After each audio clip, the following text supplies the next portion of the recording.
बोलिए सद्गुरुदेव भगवान की।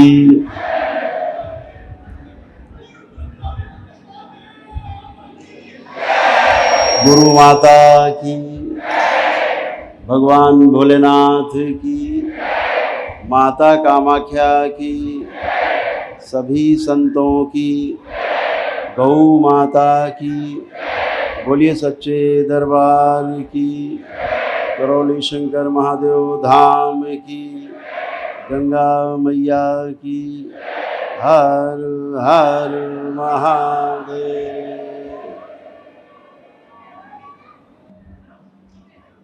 दरबार में आप सभी का बहुत बहुत स्वागत है।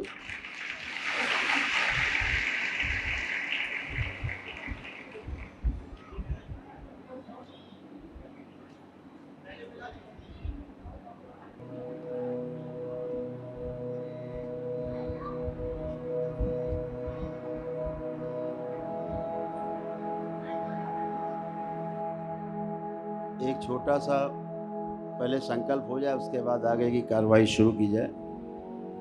पहले एक छोटा सा संकल्प है, पहले उन लोगों के लिए जो पहली बार प्रथम चरण में जिन्होंने प्रवेश पाया है तंत्र दीक्षा के प्रथम चरण में।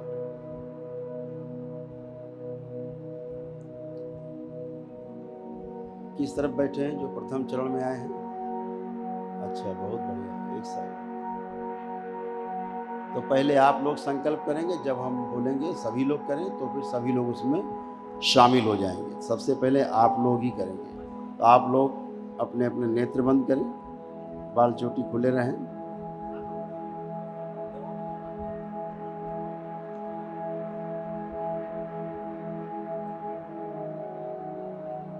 ओम। नेत्र बंद। अपने अपने हृदय में भगवान भोलेनाथ को ध्यान करें। शक्ति स्वरूपा माता कामाख्या को प्रणाम करें।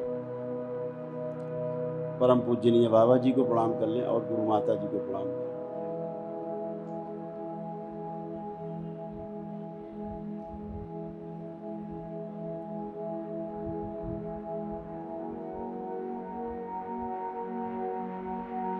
प्रार्थना करें, पूजनीय बाबा जी, आपकी कृपा से हमारा तंत्र क्रिया योग की दीक्षा के प्रथम चरण में चयन हुआ है। कृपा करके हमें अपनी शरण में रखने की कृपा करें। विनती है कि हम जो भी दरबार में जुड़कर दरबार के द्वारा बताई गई विधियों को अपनाकर स्वयं का, परिवार का और पूरे समाज का कल्याण का कार्य करेंगे। ऐसा कोई भी कार्य जो दरबार द्वारा निषेध है, मना किया गया है, वह कभी भी नहीं करेंगे। हम संकल्प करते हैं कि दरबार के द्वारा, गुरुदेव के द्वारा बनाई गई सभी विधियां जो कि मानव कल्याण के लिए हैं, हम उनका पालन करेंगे और कभी भी ऐसा कोई कार्य नहीं करेंगे जिससे किसी का भी अहित हो। हम तंत्र का सदुपयोग व्यवस्था बनाने के लिए सदैव करेंगे। यदि हमसे भविष्य में कभी भी कोई भी गलती हो जाए तो कृपा करके हमें दंडित करते हुए हमें सही रास्ते पर लाने की कृपा करिएगा।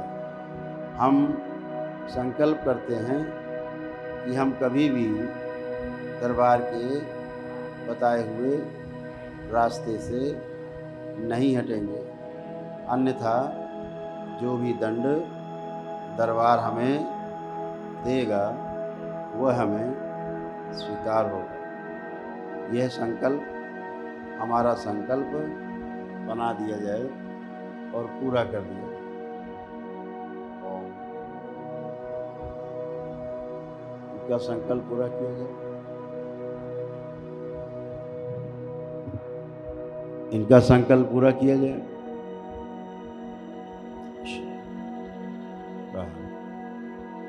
इन लोगों को इनके डीएनए गुर्जापद से तोड़ के अलग किया जाए। और दरबार की ओर से जिसके पास 9 हवन के पुण्य रहे हों, जिसके पास अलग से एक दूसरे अनुष्ठान के पुण्य रहे हों डीएनए में, वही उनको अलग से प्रदान किए जाए। और महामृत्युंजय के कवच के आवरण का अंश प्रदान किया जाए। सिद्ध हवन के पुण्य का अंश प्रदान किया जाए और महाहवन के पुण्य का अंश प्रदान किया जाए। सभी के चेहरे पे, वाणी में, नेत्रों में आकर्षण और बढ़ा दिया जाए। दरबार के प्रति आस्था, विश्वास और श्रद्धा सदैव मजबूत रखिएगा, बढ़ा के रखिएगा। सभी के शोक और दुख नष्ट कर दिए जाए।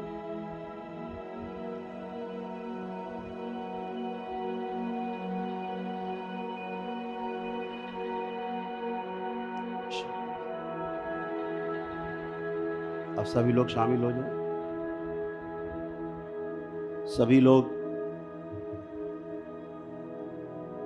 नेत्रबंद, सभी लोग दरबार में उपस्थित।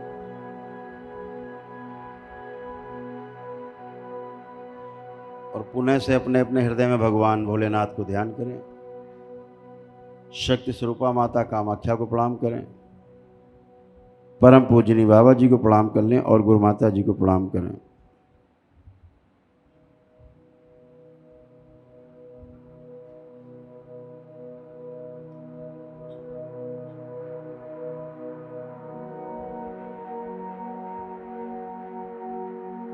शुद्धि।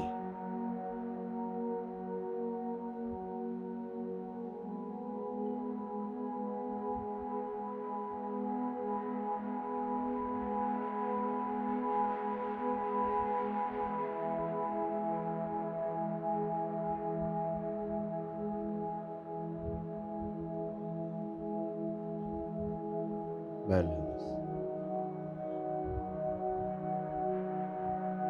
3 बार सभी लोग बोले ओम नमः शिवाय।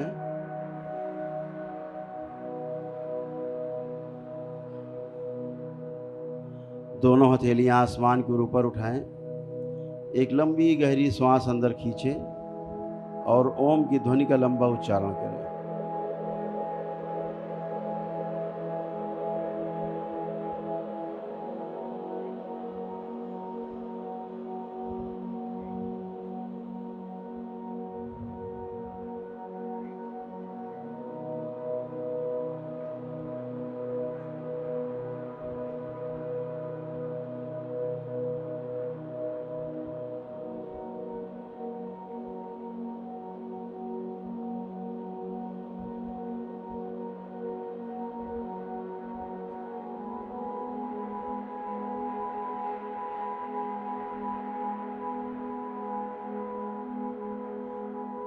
तीन बार ओम नमः शिवाय का उच्चारण करें।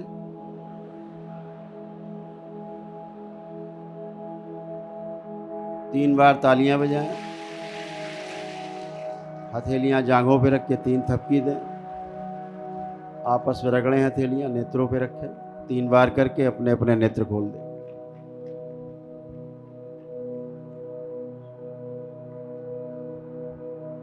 कमर पे 3 बार हाथ फेर देंगे ओम नमः शिवाय बोल।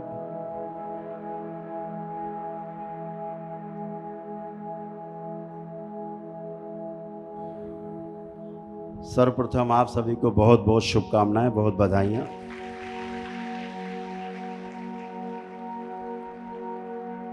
कि आप सभी बाबा और माँ की शरण में हैं और अपने घर में रहते हुए भी तंत्र दीक्षा को सफलतापूर्वक आप निर्वाह कर रहे हैं। इसके लिए बहुत बहुत शुभकामनाएं।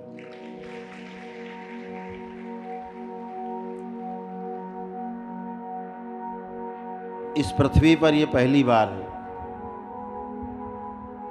कि परिवार में रहते हुए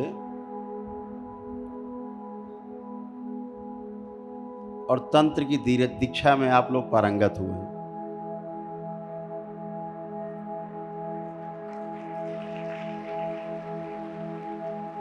अन्यथा दरबार से पहले तंत्र क्रिया योग की जो दीक्षा है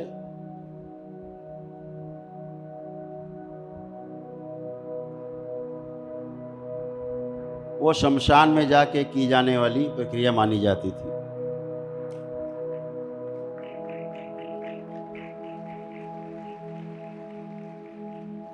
शमशान जो है एक सबसे पवित्र स्थान का नाम है इस संसार में।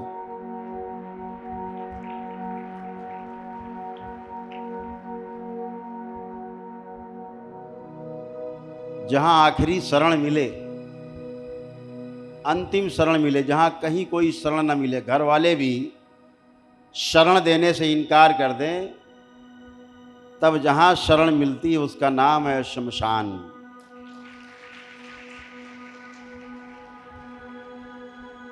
घर वाले भी कहते हैं जल्दी करो, मिट्टी खराब हो जाएगी, जल्दी ले चलो, घर से जल्दी बाहर निकालो और शमशान पहुंचाओ।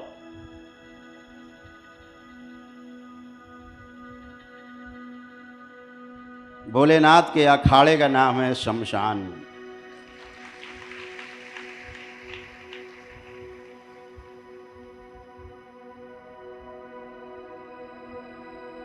जहां माताएं कीड़ा करती हैं।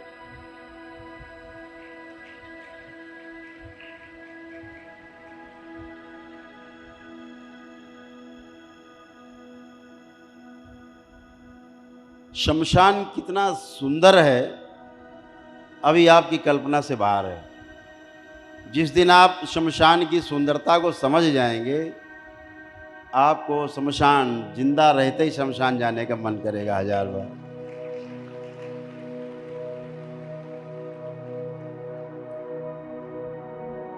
कितना सुंदर है। जो स्थान आपके होने का एहसास कराए, आपके शरीर से आपको पृथक करके दिखाए, उससे सुंदर स्थान कोई हो नहीं सकता।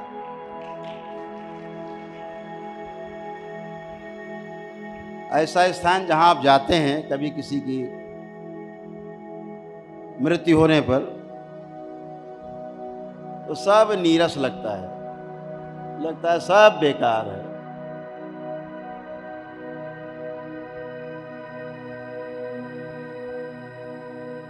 लेकिन वाह री माया, जैसे ही आप शमशान घाट से बाहर आते हो, तो दुनियादारी की बातें चालू। वहां रहते तो बात होती कि बहुत बढ़िया आदमी था, बेचारा चला गया जीवन से, इस दुनिया से चला गया, था तो बढ़िया आदमी, और कुछ भी रहा हो लेकिन आदमी बहुत बढ़िया था। ऐसा दुश्मन ही बोलते। जहां सत्य का अनुमान लग जाए, जहां सत्य का आभास हो जाए, जहां सत्य ही दिखाई दे, उस स्थान का नाम है शमशान। जहां अपने दुश्मन के बारे में भी आप कहने को मजबूर होते हैं, अरे कुछ भी रहा हो लेकिन आदमी बहुत बढ़िया था। कितना सुंदर स्थान है, तो सत्य का आपको आभास करा दे।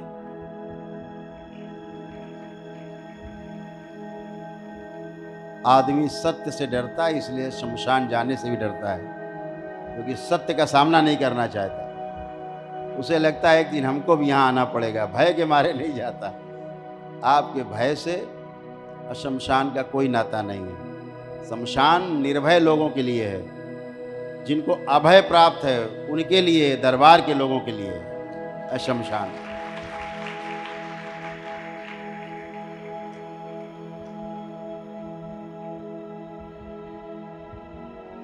जिस दिन आपने अपने घर को शमशान बना लिया,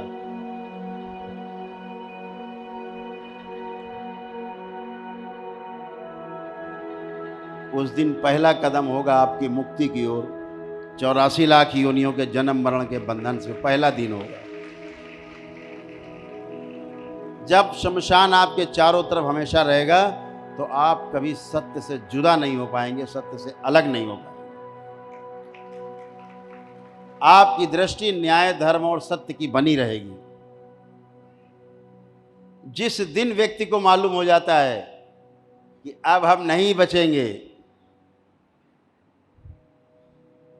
अब 2-4-10 दिन शेष हैं,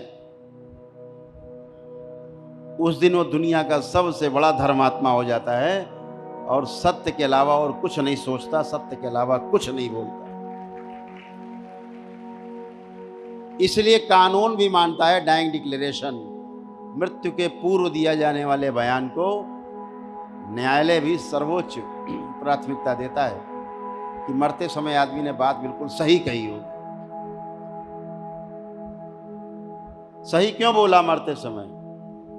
अक्सर आप पिक्चरों में भी देखते होंगे, मरते समय सही बात बोल जाता है आदमी, पूरे जीवन छिपाता है लेकिन मृत्यु के समय एकदम सही सही बोलता है। क्यों? उसे शमशान दिखने लगता है।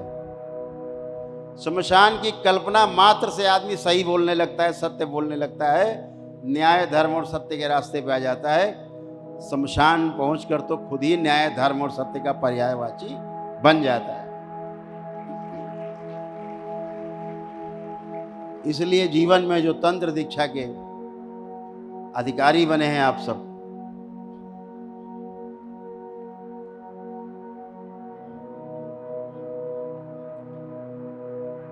सबको शमशान को हमेशा याद रखना चाहिए।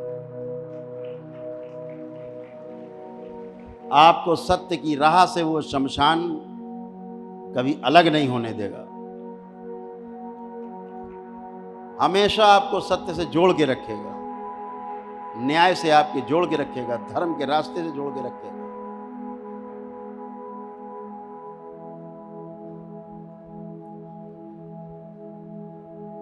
जहां हर चीज से आदमी मुक्त हो जाता है उस स्थान का नाम है शमशान।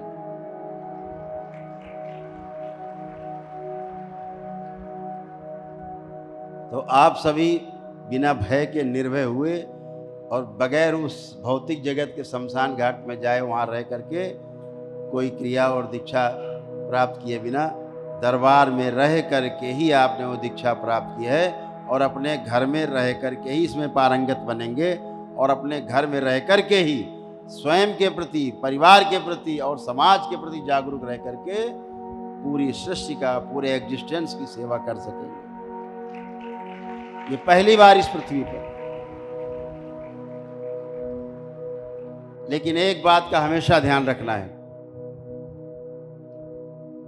बिना दरबार की अनुमति के जब तक 21वें लेवल पार ना हो जाए, उसके पश्चात जो कभी 21 लेवल पार भी कर लेगा फिर उसके विशेष आयोजन होंगे। उसके बाद बहुत कठिन परीक्षा है। कम से कम 1 वर्ष दरबार की सेवा में रह करके, साथ साथ मेरे साथ रह करके फिर कभी समाज की सेवा की कल्पना करें। उसके पहले अपनी सेवा करें।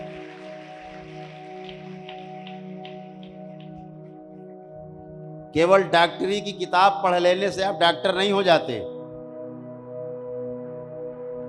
इंजीनियरिंग की किताबें पढ़ लेने से आप इंजीनियर नहीं बन जाते, धार्मिक पुस्तकें पढ़ लेने से आप धार्मिक व्यक्ति नहीं बन जाते। इसके लिए एक सच्चे गुरु, पूर्ण गुरु और पारंगत गुरु की आवश्यकता होती है, जो आपको भौतिक अनुभव कराता है, स्थूल जगत में आपको पारंगत करता है।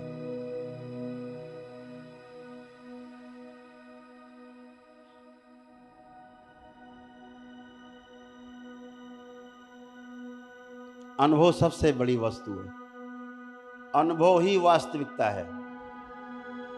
अनुभव नहीं तो किताब कुछ नहीं। किताब पहले नहीं आई है, पहले अनुभव आया है, फिर किताब लिखी गई है। ऐसा नहीं था कि पहले किताब लिखी हुई रखी थी फिर आपको अनुभव आया है। पहले अनुभव हुआ है, फिर पुस्तकें लिखी गई हैं। इस बात का हमेशा ध्यान रखें। तो अनुभव श्रेष्ठ है, सर्वश्रेष्ठ है। बहुत से लोग तो कहते हैं बस गुरुजी ने बोल दिया था कि अब आप पारंगत हो, जाओ बिल्कुल, अब चाहे जहाँ चरो जाके किसी घर में घुस जाओ और तंत्र साधना करने लगो घर में घुस के उसके। जो आजकल ढोंगी और पाखंडी जहाँ जहाँ आप ठोकरे खा के आए हैं, स्वयं देखा है आपने, तमाम ढोंगी पाखंडी उठाई गिरे, बड़ा बड़ा त्रिपुंड लगा के, बड़े बड़े जटाजूटधारी रख के, कोई काले कपड़े पहने तो कोई डिजाइनर बाबा बन के बैठा है, और बेवकूफ़ हैं और बेवकूफ़ बना रहे हैं पूरी दुनिया को। ऐसा नहीं बनना है। ये मत देखो कि बड़े बड़े गाड़ियों में चल रहे हैं, बड़े लच्छेदार बातें कर रहे हैं, बड़े उनकी भीड़ पीछे चल रही है, कि बड़ी भीड़ है पीछे। सब नरक में जा रहे हैं और पीछे नरक में ले जा रहे हैं साथ में अपने सबको। ऐसे लोग नरक में ही जा रहे हैं जो गुरुमुख नहीं है, गुरु की आज्ञा को नहीं मानते, दरबार की बात नहीं मानते। मतलब यह व्यक्ति शिवद्रोही है, शमशान का अधिकारी नहीं है, दर्शन का अधिकारी शमशान का नहीं है।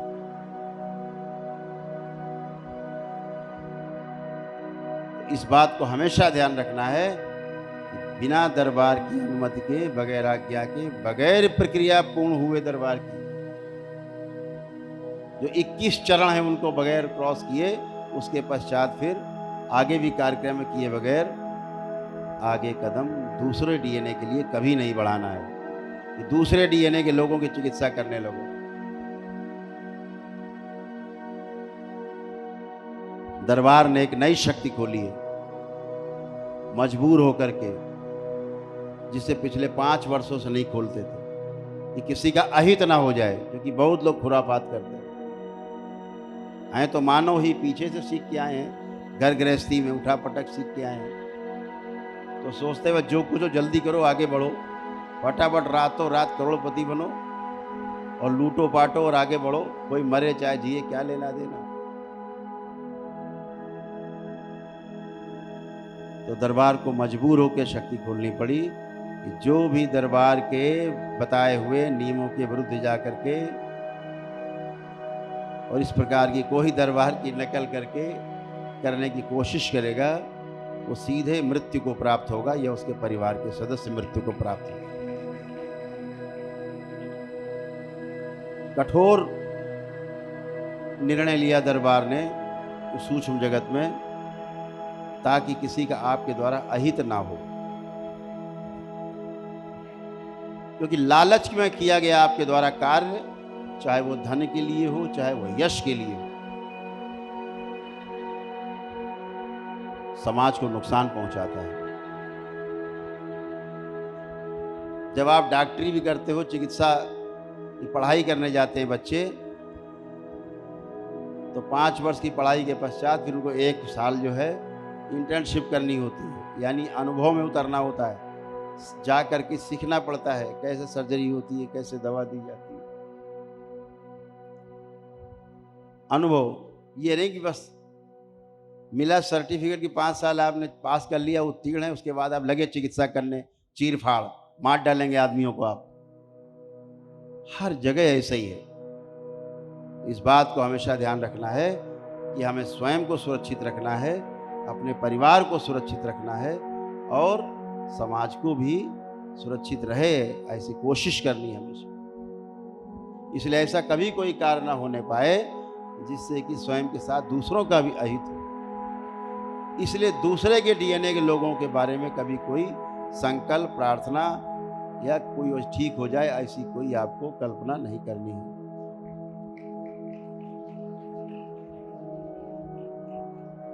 अपने लिए करें संकल्प प्रार्थना, अपने परिवार के सदस्यों के लिए करें जो डीएनए में आपके हैं, सब स्वस्थ रहें। ये शक्ति आपके पास आपको प्राप्त रहेगी और है। लेकिन डीएनए से बाहर के किसी के बारे में आपने किया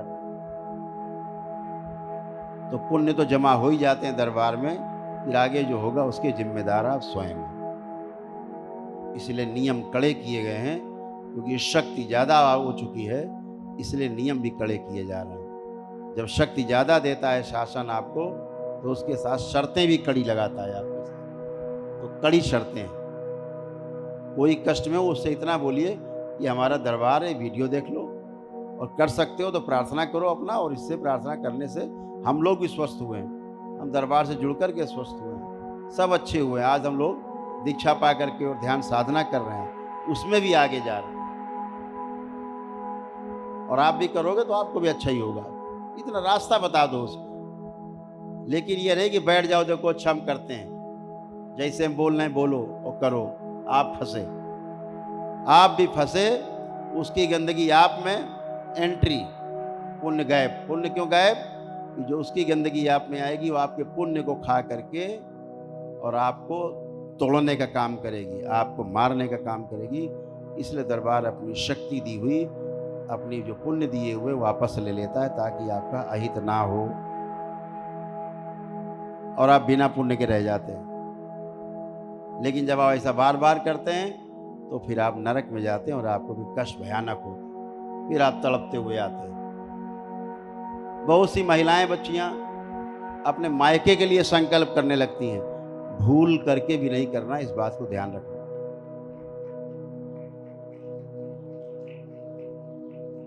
खुद कष्ट में आती हैं, पूरा परिवार कष्ट में आता है, फिर कहते पता नहीं क्या हो गया बाबा, अभी तुम साल भर से ठीक थे, 1.5 साल से, अब पता नहीं क्या हो गया। कुछ नहीं हो गया है, बुद्धि घूम गई है आपकी, और दरबार द्वारा जो बताई गई नियम है, विधियां आप भूल गए हैं और आप दूसरे डीएनए के लिए प्रार्थना करने लगते हैं। आप उनको बोलिए, अपने परिवार के सदस्यों को जो आपके मायके पक्ष के हैं, कि हम लोग यहाँ से जुड़ें, आप लोग भी चाहो तो जुड़ सकते हो, कुछ नहीं तो वीडियो ही देखो, वहीं घर से प्रार्थना करो, हम लोग स्वस्थ हुए, आप भी स्वस्थ हो सकते हो, करना चाहो तो कर लो। बात खत्म, रास्ता बता दिया आपने। अब उसकी जितनी बुद्धि काम करे। या बहुत ज्यादा आपका प्रेम उमड़ रहा है, नहीं मान रहे हैं, तो दरबार में आकर के उसके लिए फिर आप वनडे की प्रक्रिया कर दीजिए। जब बहुत प्रेम उमड़े, आपका दिन रात अगर उमड़ रहा हो, आपको बार बार आप जुड़ जा रहे हैं नाभि से, तो करिए, ताकि आने वाली गंदगी से आप बचे। उधर भी शुद्धि सफाई हो, उधर तो गंदगी भरी है, पितृ बैठे हैं और आप जुड़ जाते हो, फिर ले आते हो पूरा आप मेला अपने डीएनए में। बहुत से लोग कैसे हैं कि तमाम जगह से जुड़े थे, सब मूर्तियां मंदिर में रखी हैं, तमाम इकट्ठा करके रखे हैं मूर्तियां, और सबकी घंटी बज रही है, सबकी पूजा चालू है। दरबार का भी लगा दिया एक तरफ, बाबा माँ का फोटो लगा दिया माता का, उधर भी चालू है, बाकी सर्कस भी चालू है। यही सर्कस आपकी जान ले रहा था, बचो उस सर्कस से। आपकी गलत पूजा पाठ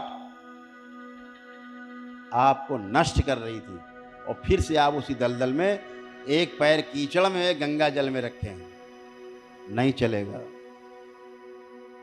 बचिए, अपनी सुरक्षा स्वयं कीजिए। गलत एनर्जी को कभी भी इनवाइट मत करिए, मत आमंत्रित करें गलत एनर्जी को, जिससे आप हमेशा जुड़े रहें, उससे दूर हट जाइए।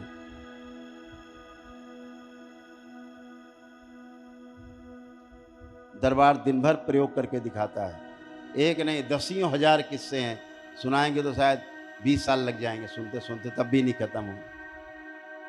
तो बचना है इन सब गंदगी से, हमेशा अपने दरबार के शरणागत रहना है, अपने बाबा माँ की शरण में रहना है, भोलेनाथ माता कामाख्या की शरण में रहना है, माता महाकाली समेत समस्त श्री 10 महाविद्याएँ जो हैं उनकी शरण में रहना है, दरबार की शरण में रहना है।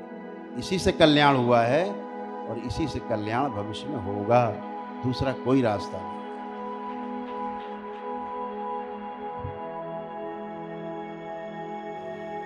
ये प्रमाण है कि आपका दरबार सक्षम है, जहां आप आपके ही प्रार्थना संकल्प के द्वारा आप स्वस्थ होते हो, अच्छे होते हो, क्योंकि दरबार के प्रति आपके अंदर आस्था, विश्वास और श्रद्धा है। दरबार के विरुद्ध आप जाते हैं तो ध्यान रखो, दरबार की बताई विधियों के विरोध में जाते हैं, नियमों के विरुद्ध जाते हैं, तो आप शिवद्रोही हो, और माँ का श्राप आपको तुरंत मिलता है, पूरे डीएनए को सब श्रापित हो जाते हैं, सारे पुण्य आपके छिन जाते हैं, और आप वहीं पहुंच जाते हैं जो दरबार आने से पहले थे। फिर कोई बचाने वाला आपको नहीं होता। इसलिए अपने को बहुत शांत मन से अपना कार्य करना है, स्वयं को सुरक्षित रखना है, परिवार को सुरक्षित रखना है। ऐसा कोई कार्य नहीं करना है जिससे कि खतरा उत्पन्न हो।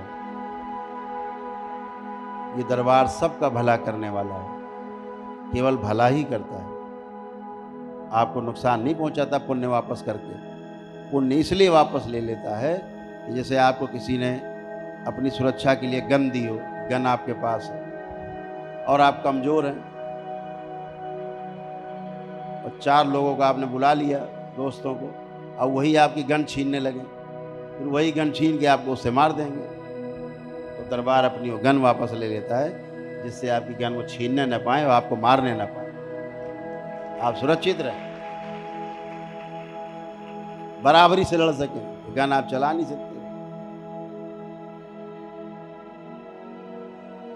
इतना भय आपने ले लिया अंदर। इसलिए दरबार आपको सुरक्षित रखता है कि जो आपने गलत एनर्जी से पूजा पाठ से बुलाया वो पुण्य आपका प्राप्त करके खा करके और आपको नुकसान न पहुंचा सके, आपके परिवार को नुकसान न पहुंचा सके। इसलिए दरबार अपने पुण्य वापस ले लेता है। फिर जब दरबार आप आते हैं, हम देखते हैं, दरबार देखता अगर इनके पास तो पुण्य नहीं है, तो दरबार दिखाता है कि पुण्य इसलिए वापस लिए। एक एक बात उनको बताता है कि तुमने ये किया, ये किया, ये किया।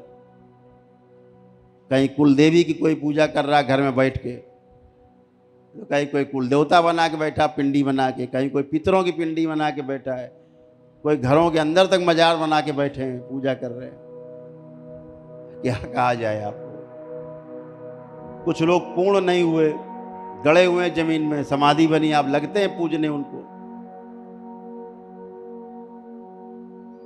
तो जिंदा हो चाहे मुर्दा हो, अगर वो अपूर्ण है उसकी पूजा निषेध है, उसकी पूजा नहीं की जाती, केवल श्रद्धा रखी जाती है। अगर आपके जीवन को उठाने में उसने मदद की है तो कृतज्ञता रखी जाती है, लेकिन उसकी पूजा नहीं की जाती क्योंकि अपूर्ण है। अपूर्ण आप होना नहीं चाहते, और अपूर्ण की पूजा का मतलब है कि आप अपूर्ण हो रहे हैं, आप अपूर्ण होना ही चाहते हैं, इसलिए कष्ट आते हैं। इसलिए हमेशा पूजा आराधना ईश्वर की बताई गई है, पूर्ण गुरुओं की बताई गई है, सबकी नहीं। तो आप सभी बहुत समझदार हैं, दरबार से आप जुड़े हैं, तमाम वीडियोस देखते रहते हैं, उनसे आपको तमाम सूचनाएं मिलती रहती हैं। उन सूचनाओं से आप अपने को रास्ता बना सकते हैं, जान सकते हैं। तमाम जानकारी के लिए दरबार में सेवक उपलब्ध हैं जो आपको रास्ता बताते हैं। अभी आने वाली गुरु पूर्णिमा में, अब इस पूर्णिमा से देखते हुए तो पता लग गया है कि बहुत खतरनाक स्थिति होने वाली, इसलिए व्यवस्था बहुत ज़्यादा करनी पड़ेगी दरबार की यहाँ, ताकि आप सबके, क्योंकि इस बार के दीक्षा का, भक्तों का, दरबार का पीछे का सारा इतिहास जो था ना, सारे रिकॉर्ड तोड़ दिए दीक्षा के।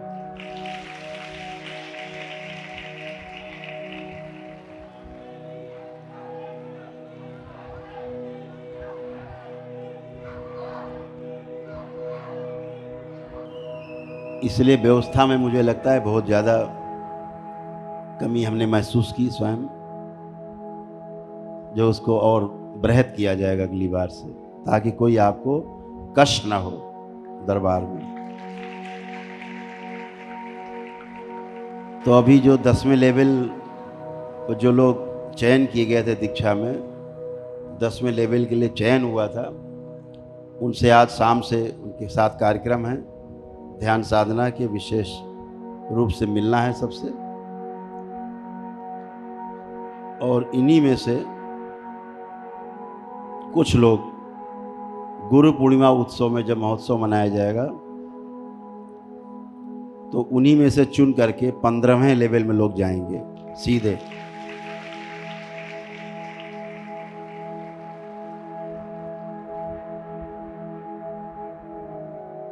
दरबार यही चाहता है कि आप सब जल्दी से जल्दी सुरक्षित रहते हुए, सभी नियमों का पालन करते हुए, और आप पारंगत हों।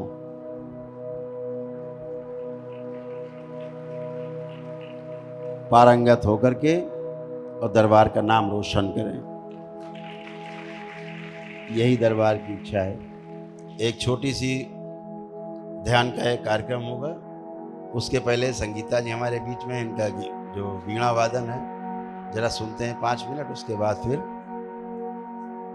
ध्यान करेंगे 10 मिनट के लिए और उसके बाद फिर आज के कार्यक्रम का समापन होगा।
एक ध्यान का छोटा सा प्रयोग करेंगे सभी लोग। उसके लिए सभी लोग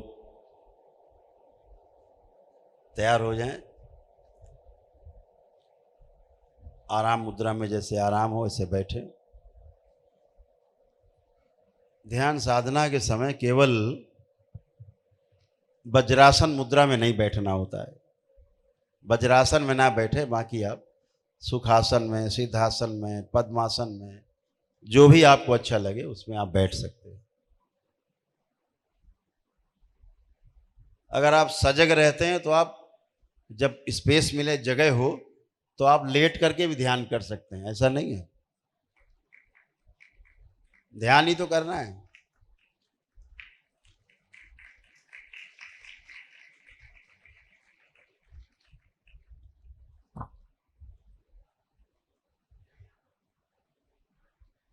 दरबार आपको इस लायक बना देता है कि आप घंटों बैठे रह सकते हो, दसियों घंटे बैठे रह सकते हो, तब भी आप ध्यान करते रह सकते हो, कोई कष्ट नहीं।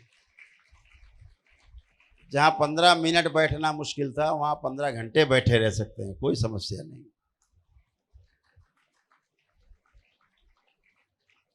तो एक छोटा सा ध्यान करेंगे और ध्यान रखेंगे कि नेत्र बंद करने से पहले अपने शरीर को, रीढ़ की हड्डी को सीधा रखना है। बहुत टाइट नहीं कर देना, आंकड़ा नहीं देना है कि ऐंठ जाए, सीधा रखना है। सामान्य रूप से झुकने न पाए आगे, पहला काम। दूसरा काम है कि जब आप नेत्र बंद करते हैं तो चेहरे पर कोई बहुत गंभीर भाव नहीं रहने चाहिए। प्रसन्नता के भाव चेहरे पर बने रहे, जैसे हल्का सा मुस्कुराहट चेहरे पे, ऐसे हमेशा बनी रहे। आप कभी भी देखो, किसी आदमी में क्रोध आए तो आप मुस्कुरा करके उसको गाली नहीं दे सकते।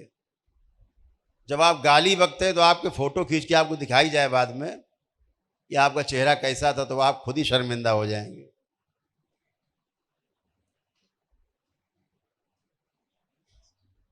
गाली देते समय दैत्य स्मृति आगे आ जाती है, तो चेहरा दैत्यों जैसा बन जाता है। देवताओं जैसा चेहरा बना करके फिर दैत्यों की स्मृति नहीं आ सकती बाहर। तो अगर आप मुस्कुरा रहे हो और फिर कहो गाली बको, आप नहीं बक सकते, आप करके देख लो। इसलिए हल्की सी मुस्कुराहट चेहरे पर, प्रसन्नता के भाव बने रहें। कभी लगे प्रसन्नता के भाव हट रहे हैं तो फिर से ध्यान रखें कि हल्का सा मुस्कुराहट रहे चेहरे पे। तीसरी बात, नेत्र बंद करने के पश्चात आपको अपना पूरा ध्यान अपनी नाभि पर रखना है। फिर वहां से जैसे जैसे बोलते जाएंगे आज्ञा चक्र पर, दोनों भौहों के बीच में जहां हमारी माताएं बहनें बिंदी लगाती हैं वहां पर अपना ध्यान स्थिर कर देना है। दरबार से एक म्यूजिक बजेगा। आगे आने वाले जो साधना के आगे के चरण हैं उनमें म्यूजिक के स्थान पे आपके हृदय की धड़कन ही आपकी म्यूजिक बन जाएगी, आपकी श्वासें ही आपका रिदम बन जाएगा, संगीत बन जाएगा।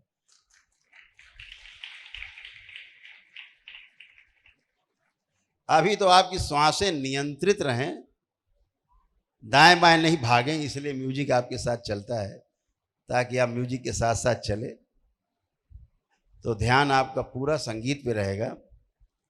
संगीत से ध्यान हटने न पाए, चूकने न पाए, पूरा ध्यान संगीत पे रहना चाहिए।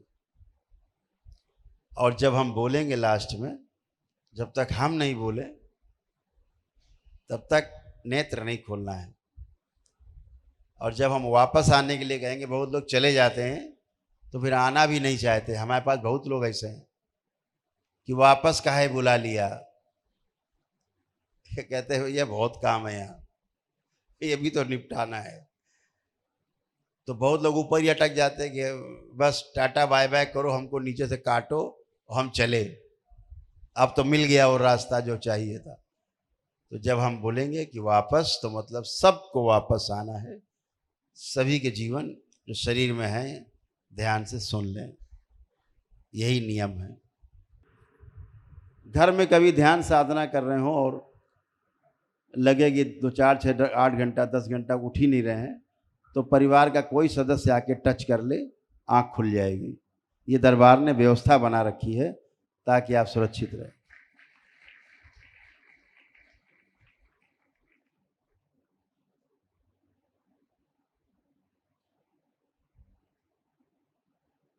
और जो लोग ध्यान साधना कर रहे हैं, जो 5वें लेवल के ऊपर चले गए हैं, ध्यान साधना के पहले एक संकल्प कर दिया करें छोटा सा कि बाबा हम ध्यान करने जा रहे हैं, अगर मेरे नेत्र 2 घंटे तक ना खुलें तो कृपा करके मेरे नेत्र आप खोल देना। खुल जाएंगे आपके नेत्र अपने आप।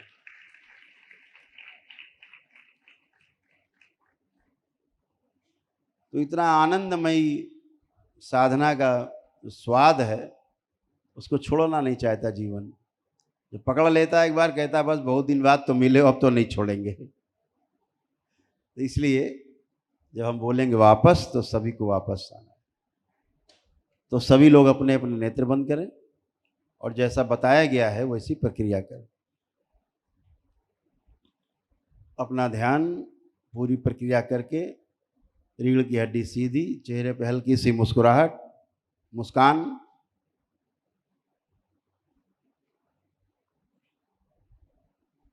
नाभि पर अपना ध्यान ले जाएं और धीरे धीरे ऊपर की ओर चलने के लिए तैयार हों। अपना ध्यान धीरे धीरे नाभि से ऊपर चलते जाएं, मणिपूरक चक्र से, क्योंकि दरबार ने आप सबको नाभि पर ही रखा हुआ है।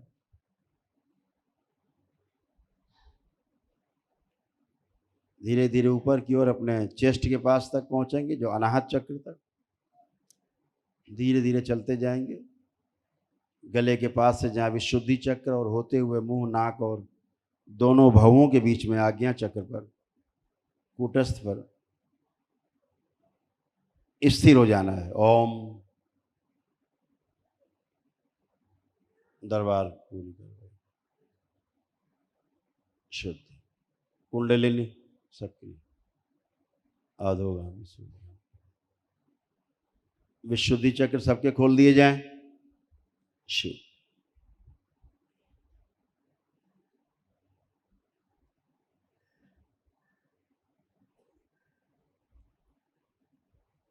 बोल दी जाए गणेश स्तोत्र, विष्णु ग्रंथि, ब्रह्म ग्रंथि को महेश ग्रंथि बंद रखी जाए। सहस्रार बंद रहेगा। ब्रह्मांड से बाहर जाने का बिना मेरी अनुमति के कोई रास्ता नहीं। सारा ध्यान संगीत पर।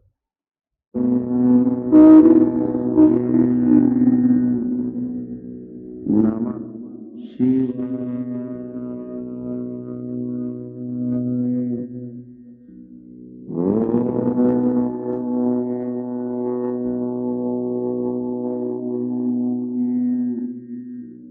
नमः शिवाय।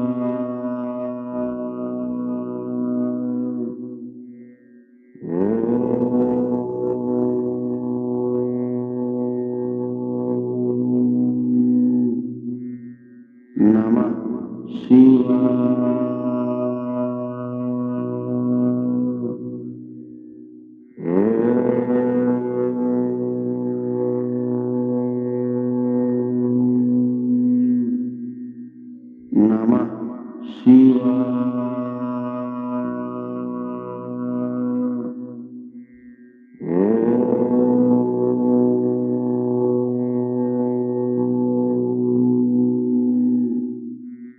नमः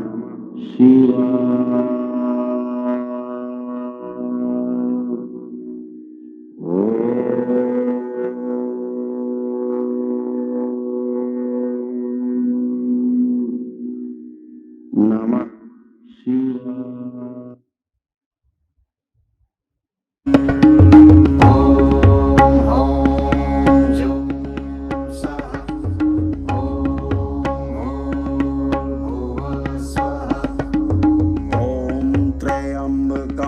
यजामहे सुगन्धिं पुष्टिवर्धनम् उर्वारुकमिव बन्धनान् मृत्युर्मोक्षीयमामृतात्।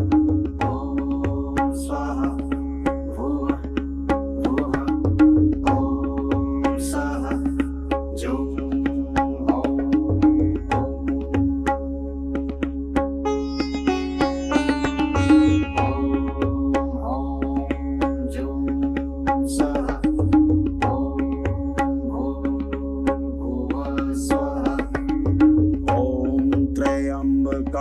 यजामहे सुगन्धिं पुष्टिवर्धनम् उर्वारुकमिव बन्धनान् मृत्युर्मोक्षीयमामृतात्। ॐ स्वाहा भुवः भुवः ॐ स्वाहा जुः।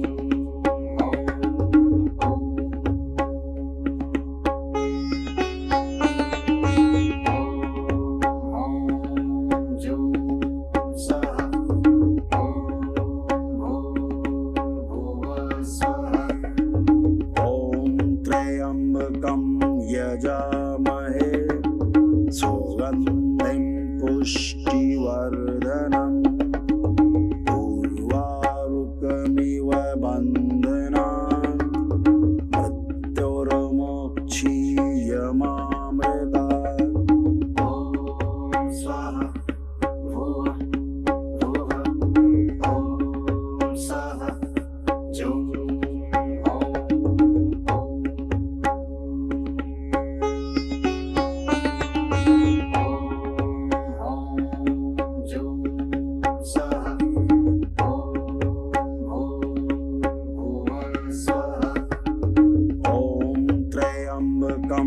यजामहे सुगन्धिं पुष्टिवर्धनम् उर्वारुकमिव बन्धनान् मृत्युर्मोक्षीयमामृतात्। ॐ स्वाहा भुवः भुवः ॐ स्वाहा जुः।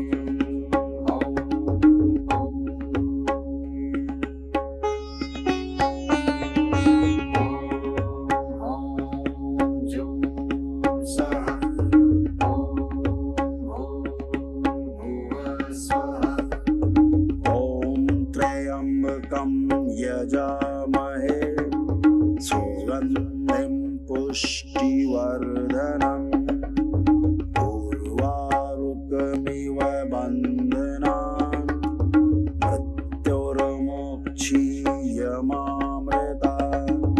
ॐ स्वाहा भुवः भुवः ॐ स्वाहा।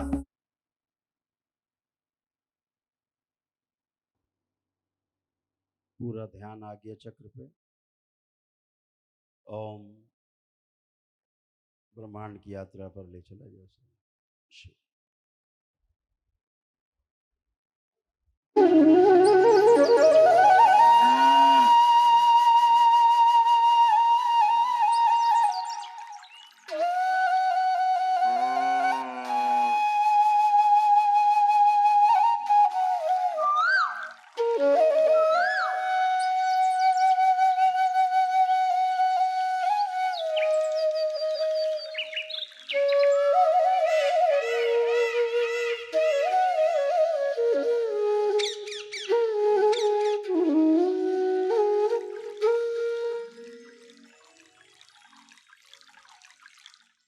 da da da da da da da da dinna dinna dinna dinna da da da da da dinna dinna da dinna dinna dinna da dinna.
जय जय राधा रमन हरि ओम।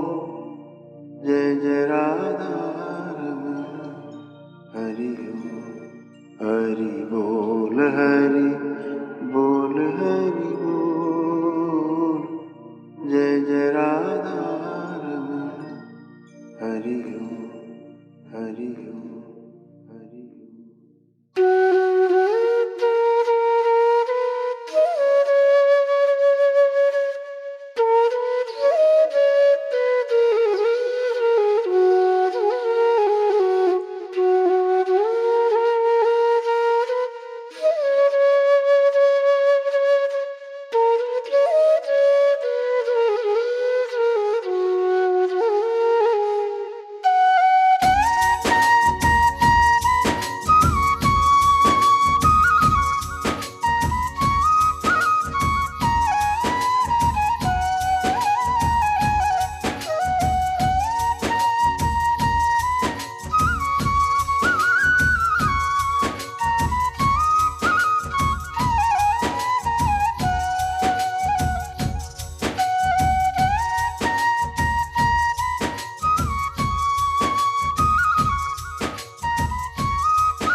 ओम।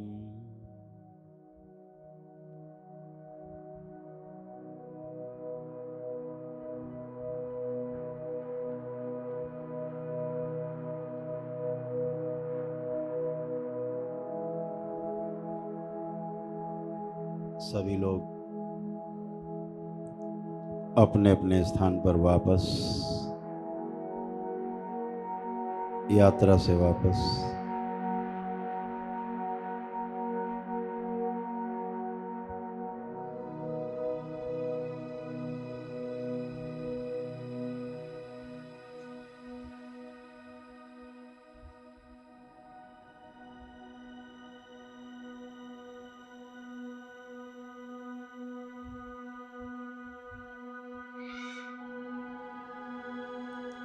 सभी लोग वापस अपने अपने स्थान पर धीरे धीरे अपने अपनी नाभि की ओर प्रस्थान करें। अपना अपना ध्यान अपनी नाभि पर ले जाएं।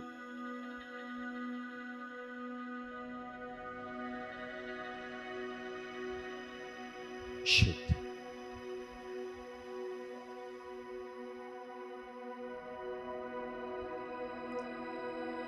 अपना अपना ध्यान अपनी नाभि पर।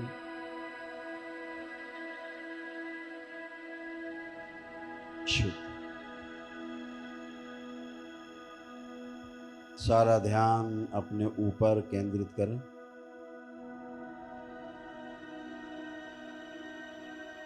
शुद्ध।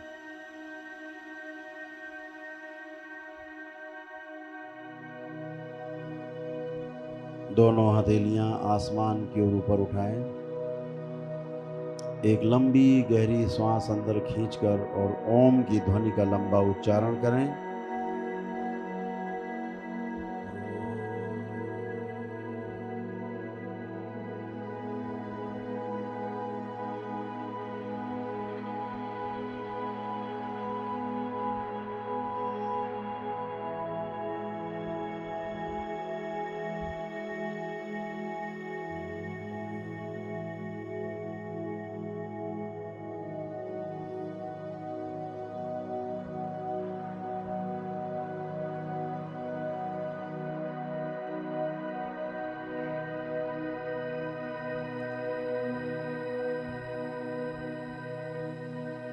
तीन बार ओम नमः शिवाय का उच्चारण।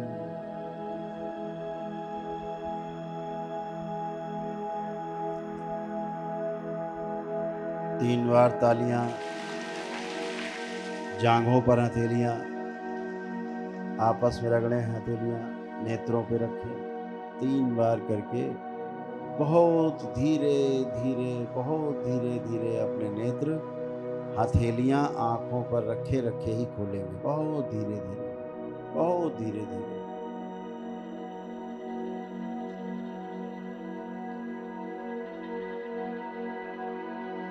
सभी लोग प्रेम से बोलिए सद्गुरुदेव भगवान की।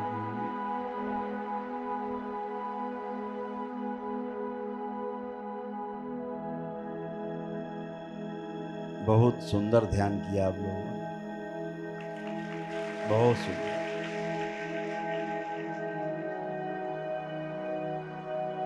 इस ध्यान में कितने लोगों को आनंद आया? हाथ उठाओ जरा देखें।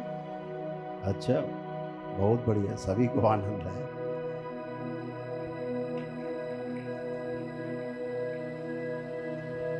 ध्यान करने में इतना आनंद है, और एक दूसरा रास्ता भी है ध्यान देना।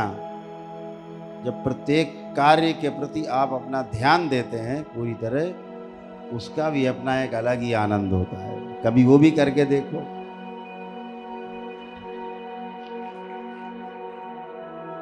हर चीज के प्रति पूरा ध्यान देना, पूरा पूरा ध्यान देना। जैसे अभी आप यहाँ पूरा पूरा ध्यान कर रहे थे, ना आप भूतकाल में जा पाए, ना भविष्य में उड़ पाए, वर्तमान में ही पूरे ध्यान में बने रहे।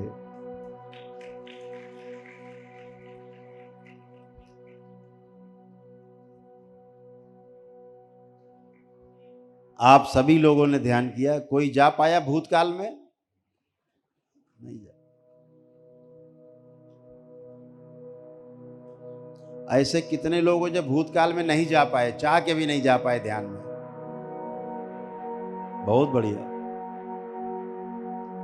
और ना भविष्य में उड़ान कर पाए कि कल ये काम करना है कि वो करना है, भविष्य में नहीं जा पाए कितने लोग?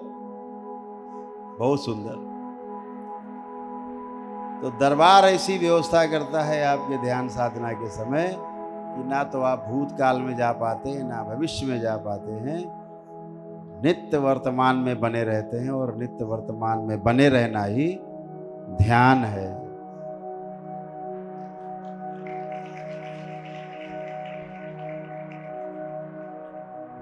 इस तरह की ध्यान साधना के लिए बड़े बड़े संत तरसते हैं। जो आप गृहस्थ में रहते हुए इतना सुंदर ध्यान कर पा रहे हैं, संभव नहीं कहीं। ये आपका अपना पूर्व जन्मों का फल है, प्रताप है, जो आप दरबार से जुड़ पाए और अपनी दबी हुई शक्तियों को उभार पा रहे हैं धीरे धीरे धीरे धीरे धीरे धीरे। तो सब काम धीरे धीरे और धैर्य से करना है।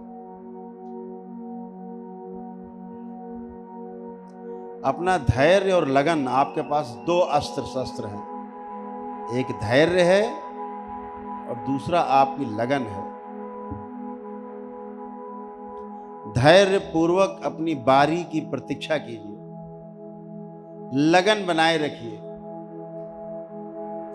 आग जलाए रखिए, लेकिन धैर्य के साथ। धैर्य टूटता है तो बहुत कुछ छूट जाता है, टूट जाता है। इसलिए धैर्य बनाए रखिए और अपनी अपनी बारी की आगे आने के नंबर की प्रतीक्षा कीजिए। जैसे आप दीक्षा में प्रतीक्षा करते हैं अपना नंबर आने का, ऐसे ही धीरे धीरे अपनी शक्तियों को निखारने में सारा ध्यान लगाइए। दरबार ने जो नियम बताए छोटे छोटे, उनका पालन करते हुए आगे बढ़ते जाइए। इस दरबार में जितने नियम बनाए, सफलता पूर्वक आप लोग उसका पालन करते हो। और दरबार आपसे यही आशा करता है कि आप इसी प्रकार से नियमों का पालन करते हुए अपना और अपने परिवार का कल्याण करते रहेंगे। और जब समाज कल्याण की बारी आएगी तो दरबार आप लोगों के बीच से चुनाव करेगा। चुनाव कौन करेगा? तो यहाँ बैठा हुआ ये शरीर ही करेगा। अब आप कह दो सपने में बाबा आए थे, हमारा चुनाव करके चले गए। ऐसे ऐसे महाज्ञानी उत्पन्न हो गए हैं, ऐसे ऐसे महाज्ञानी उत्पन्न हो गए हैं कि सपने में बाबा आए और बता गए कि तुम कल से दंड लेकर के सबकी चिकित्सा चालू कर दो।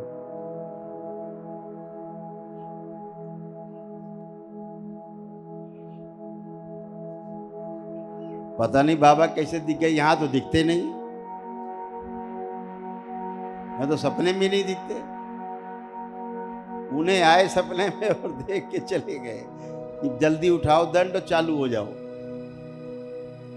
गंदगी जब प्रवेश करती है गलत पूजा पाठ से, तो ऐसे ही दैत्य तमाम रूप बना करके आपको भ्रमित करते हैं और आपको अपने साथ अपने भोग में, अपने पाप में लपेट कर आपका सत्यानाश कर देते। जिंदा गुरु की परंपरा क्यों बनी कि कोई बात हो तो जिंदा गुरु आपका बैठा, उससे आप सलाह ले सकें। जिंदा गुरु आपका आदर्श होता है, आपका आइडियल होता है, तो आप उससे कोई सलाह ले सके, कोई उससे बात कर सके, इसलिए होता है। उसका आचरण आप में स्थानांतरित हो, इसलिए जिंदा गुरु होता है। गुरु एक आश्वस्ति है, एक आश्वासन है आपके सामने कि अगर हमारे गुरु ऐसा कर सकते हैं तो हम भी कर सकते हैं।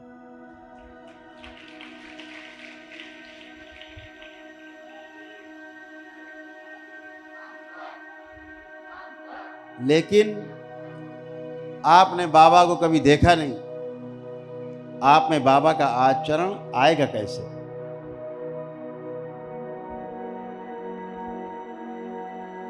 तो बाबा जैसा कोई होना चाहिए, कुछ तो एक अंश तो हो बाबा जैसा। तो जिंदा गुरु प्रमाण होता है अनुभव का, और उसी से आप आगे बढ़ते हैं। वही आपको आश्वस्त करता है, वही आपका आश्वासन होता है, और वही आपके जीने की जो डोर है आपकी थाम के रखता है। इसको हमेशा याद रखें। ये जीने की जो डोर है एक सेकंड में टूट जाती है। 3 हिचकी आती है, 4 प्राण बाहर। इतना ये आदमी का जो शरीर है, इतनी इसकी हैसियत है। 2, 4, 6, 10 हिचकी में प्राण बाहर, इससे ज्यादा कुछ नहीं। सारी शानबाजी और सारी कलाकारी और सारी मदारीगिरी, सब मदारीगिरी यहीं रखी रह जाती है।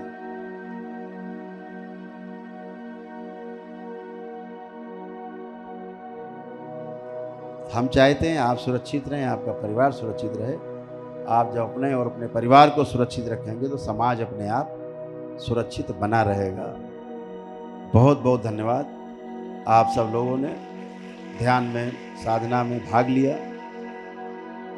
आप लोग इसी प्रकार से बाबा माँ से जुड़े रहें, दरबार से जुड़े रहें।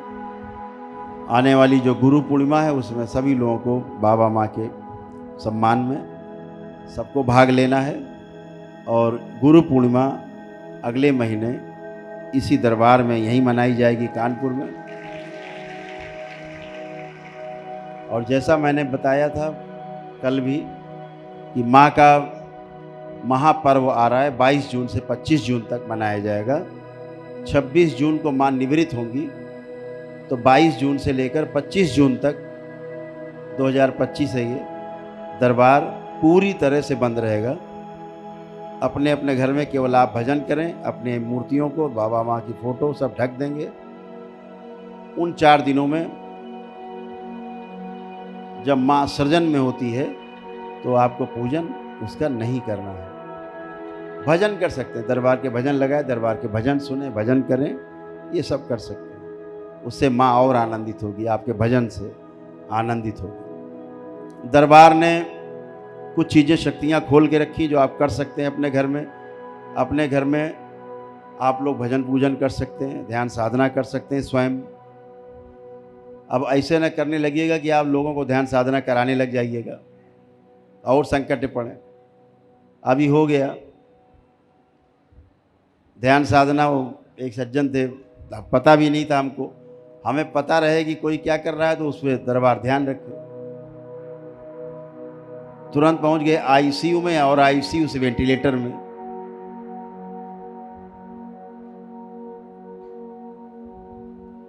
अगर उनके परिवार से यहाँ होंगे, कोई उनकी धर्म पत्नी होंगी तो बता सकती हैं। अब डॉक्टरों ने कहा कि हरिहर, यहाँ हम लोगों को फोटो आई तो देखा कि ये ध्यान साधना कराते थे। क्या भाई? बगैर पूछे। दरबार की शक्तियों का दुरुपयोग नहीं। दरबार ने जो संप्रदाय बनाया है, दरबार इसका दुरुपयोग कदापि नहीं होने देगा, चाहे कुछ भी हो जाए। ये वो परंपरा नहीं है कि कोई भी घुस गया और कुछ भी करने लगे। नाटक नहीं चलेगा। दरबार ने आपको शक्ति प्रदान की है, आप करें, अपने परिवार के सदस्यों को करें और कराएं। ध्यान साधना, पूजन पाठ, अनुष्ठान सब करें। लेकिन जहां दूसरे के डीएनए को आप शामिल करते हैं, वहां फंस जाते हैं। जहां डायरेक्शन देने लगते हैं वहां फंस जाते हैं। जहां आप निर्देश देने लगते हैं वहां फंस जाते हैं। भजन में निर्देश नहीं होता है। भजन तो बस चालू हो जाता है, अंदर चलता ही रहता है। बस थोड़ा सा ढोलक मंजीरा बजा, बाहर निकलने लगता है। भजन तो सबके अंदर चलता ही रहता है। भजन में कोई दोष नहीं, खूब भजन करिए। लेकिन इस बात का ध्यान रखिए, दरबार ये कोशिश कर रहा है और ये कहना भी चाहेगा कि अभी कल दरबार इस प्रकार से एक शक्ति खोलेगा कि आप रविवार को अपने अपने घरों पर, लेकिन वो लोग जो दरबार की प्रक्रिया पूरी कर चुके हों, ये नहीं कि कोई भी बैठे पहली बार अभी आया भी नहीं दरबार और चालू कर दे कार्यक्रम, तो पता लगा खुदे पेशी लेने लगा, घर में उछलने कूदने लगा, तो बड़े भाग जाएंगे मोहल्ले वाले। ऐसे नहीं करना, दरबार कुटाई चालू कर देगा।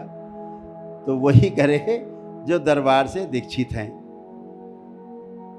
दरबार से दीक्षित हैं, मंत्र दीक्षित नहीं बल्कि तंत्र दीक्षित हैं। वो रविवार कर सकते हैं। 10, 20, 100, 200, 500 जितने भी लोग इकट्ठे हों, भजन कर सकते हैं। बाबा माँ का दरबार लगा करके, भोलेनाथ का और माता का माख्या का, माँ महाकाली का दरबार लगा के, थोड़ा प्रसाद बना के और भजन कर सकते हैं सामूहिक रूप से। रविवार को छुट्टी रहती है, एक समय बना लिया कि भाई हम शाम को 4 बजे से और 6 बजे तक भजन करेंगे और 7 बजे तक प्रसाद ग्रहण करके और अपने अपने घर को प्रस्थान करेंगे। ऐसे कार्यक्रम बनेंगे। तो दरबार ये शक्ति कल निश्चित रूप से जैसी खुलती हैं, व्यवस्था होती, कल खुलेगी। और रविवार को आप लोग भजन संध्या का कार्यक्रम कर सकते हैं। दरबार की कुछ नहीं आपके पास, दरबार का भजन लगा दीजिए, मोबाइल पे लगा दीजिए, टेलीविज़न पे लगा दीजिए, सुनिए। नहीं है ढोलक मंजीरा तो क्या हुआ, दरबार ने तो बना रखा है ढोलक मंजीरा तमाम, चालू कर दीजिए घर में, भजन सुनिए। मेरी आवाज़ में ओम नमः शिवाय, महामृत्युंजय जप, तमाम भजन पड़े हुए हैं। बाबा माँ के तमाम, संदीप राजपूत के, विशाल चौरसिया के भजन, और भी संतोष पाठक जी, तमाम दरबार के भक्त हैं, शिष्य हैं बाबा के, जो अच्छे अच्छे गायक हैं। मनीष खुल्लर जी हैं।